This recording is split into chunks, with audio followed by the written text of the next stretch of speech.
তুমি আপনারা ঈদে মিলাদুন নবী কেন পালন করেন? আপনার ঘরে একটি সন্তান যখন আসে, ঠিক যেই তারিখে এসেছে সেই তারিখ হয়তোবা 10 বছর, 15 বছর, 20 বছর পরে আপনার সেই সন্তানটি যদি ইন্তেকাল করে, আপনি কোনটা করবেন? জন্মদিন পালন করবেন নাকি আপনি সুখ পালন করবেন?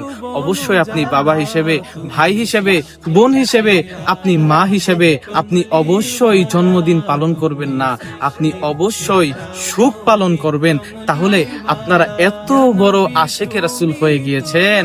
যেই নবীজিকে এত ভালোবাসেন, সেই নবীজি আমরা তো দেখতে পারি যেই তারিখে দুনিয়াতে এসেছে 63 বছর জিন্দেগির পরে আমার নবীজি ঠিক একই তারিখে পর্দা নিয়েছেন।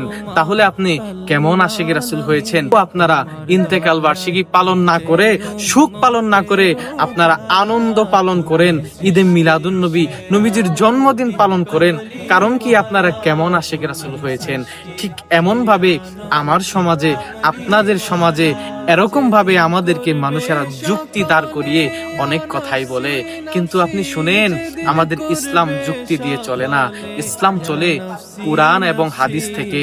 হাদিস শরীফের ভিতরে এসেছে, আল আম্বিয়া আহইয়াউন ফি কুবুরিহিম ইউসাল্লুন, সমস্ত নবীগণ তিনাদের রওজা মুবারকে জীবিত।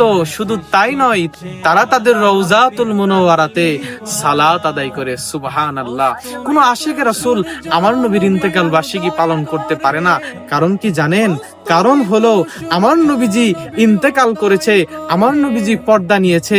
আশিকে রাসূলের অন্তরে আকীদা হলো আমার নবীজি এখন পর্যন্ত তিনার রওজাতুল মুনাওয়ারাতে জীবিত আছে, উম্মতের আমলনামা দেখতেছে। সেই নবীজি রাহমাতাল লিল আলামিনের আগমন দিবসে, আগমনের তারিখে সারা বিশ্বের মধ্যে আশিকে রাসূলরা ঈদে মিলাদুন নবী আসলে জশ্নে জুলুসে নেমে যায়, রাসূলকে নিয়ে আনন্দ মিছিল করে, রাসূলের আগমনের কারণে তারা আনন্দ প্রকাশ করে। কারণ কি? আপনারা বলেন নবী মরে গেছে, না, আমার নবী মরে নাই। আমার নবী রাহমাতাল লিল আলামিন তিনার মদিনা মুনাওয়ারা রওজাতুল মুনাওয়ারাতে এখন পর্যন্ত জীবিত আছে। রাজ রাতে পেলেন খোদার